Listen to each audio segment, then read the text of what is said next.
Last week, we met up with doctors Fez Mkhize and Anesu Mbizvo, loving the cultural melting pot of Reunion Island.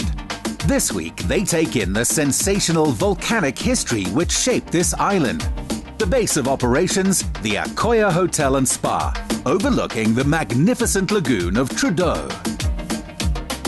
This is looking familiar for some reason. I was waiting for you to notice. Yes, this is where I kind of had one of my most important moments in life when I won presenter search on 3. Oh, okay.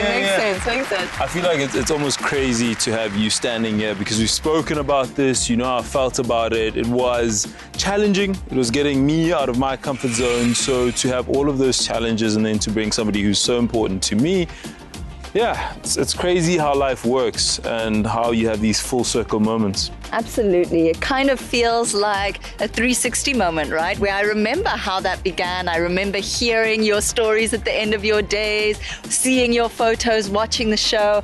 And so to be here now with you is just, it's magic, really. Let's go. Oh, wait a minute. Isn't it time for the second part of our La Réunion adventure? Absolutely. This is the second leg of our stay here on Reunion, and we can't wait to show you all of the other stuff we're going to get up to.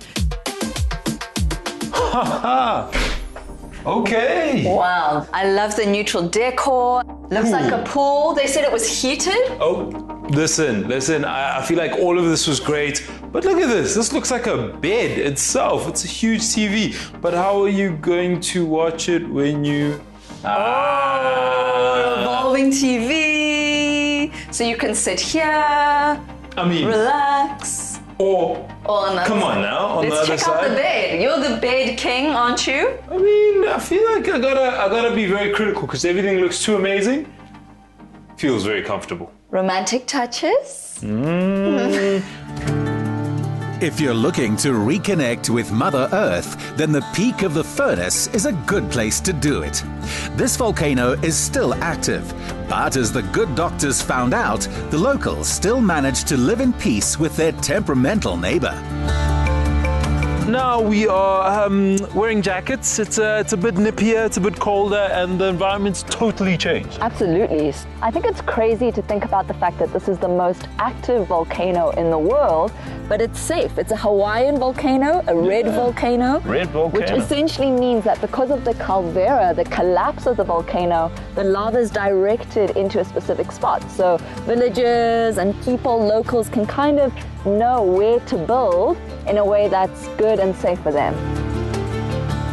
2,631 meters. That's the elevation when you're standing right at that pinnacle of the primary crater. And I say primary because when there are eruptions, you find secondary craters, which we're going to go have a look at. And that's what's so interesting when it comes to this landscape. All those eruptions change everything, and you'll see a bit of brown and the black being the more recent eruptions, and the brown is the landscape because of all of the years of the eruptions that have occurred. Sitting on a hot spot in the Earth's crust, this volcano has been regularly erupting for well over 500,000 years, making it a good place to get some perspective on time and living in the moment.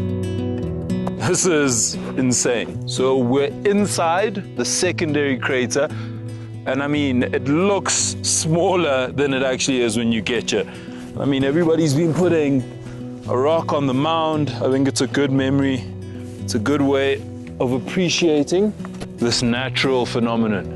Some of the locals say that because the volcano erupts so frequently, I mean 3 to 6 times a year, you're literally getting the energy from deep down in the core of the earth sprouting up and into the air around you. So I think this would be a pretty amazing place to meditate. Are you up for that? I knew she was going to say that, but this is a once-in-a-lifetime opportunity. It would be silly not to. Let's get our meditation on. Yeah, let's do it.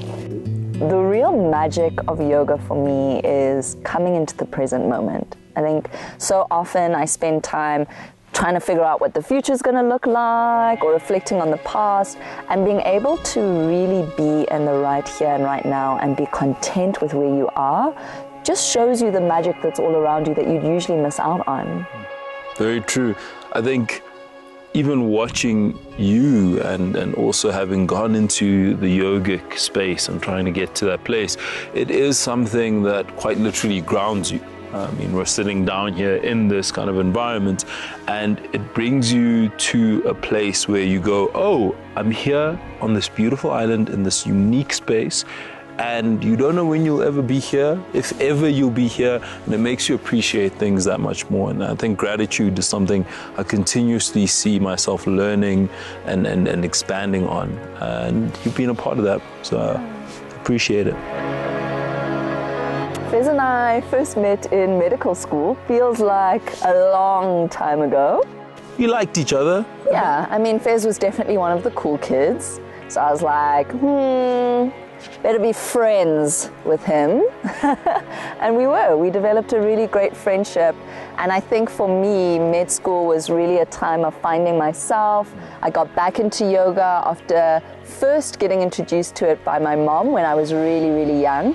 And it just helped me to find my center of calm and peace during that competitive kind of environment of med school. Definitely. I think I even remember when you started talking about going more and more, and I might have tried 1 or 2 classes when you invited me, and it was quite intense, but it definitely, I feel like, was something that you talk about grounded you, allowed you to move through and get in touch with yourself, especially in times like med school, which can be crazy.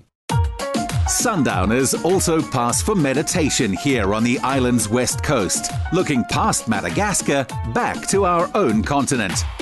Or there's the higher level of contemplation offered by paragliding coach Emmanuel Garros. Welcome to the takeoff of paragliding. We are at 800 meters of altitude, and we're gonna fly like a bird. We're very excited. I think we've both been talking about wanting to see the island in a unique way, so we can't wait. And safety-wise, how safe is paragliding?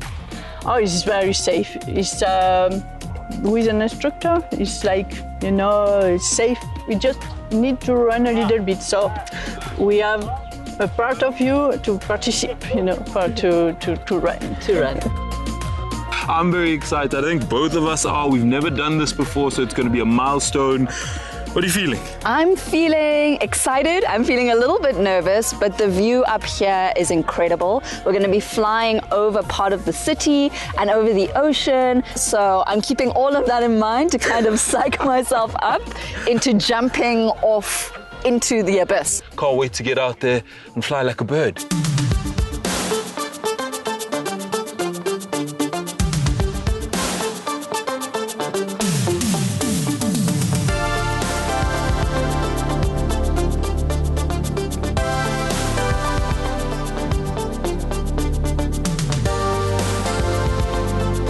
One of the special things about paragliding is being able to see this island from above. I mean, it's quite rare, I think, to be able to see almost half of the coastline, but also to be able to see where the little communities on this island are and how everything's laid out.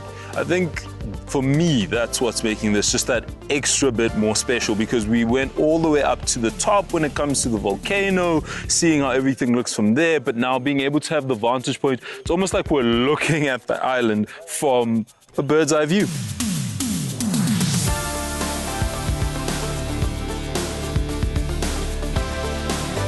There were a few moments where things got a little bit dicey. My instructor asked me if I wanted a strong sensation. I wasn't sure if there was a bit of a language barrier there or if I understood what he was saying.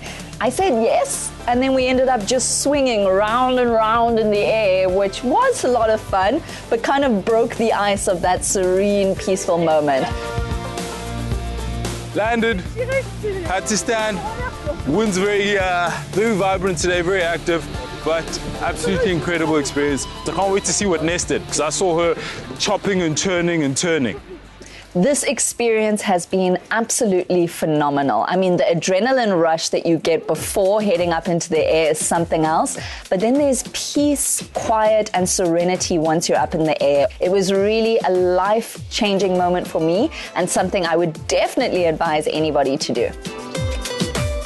The message seemed to be that whether you're feeling up in the air or right in the heat of the crucible, there's peace to be found within you, or maybe in the person next to you. So choose your travel companion wisely.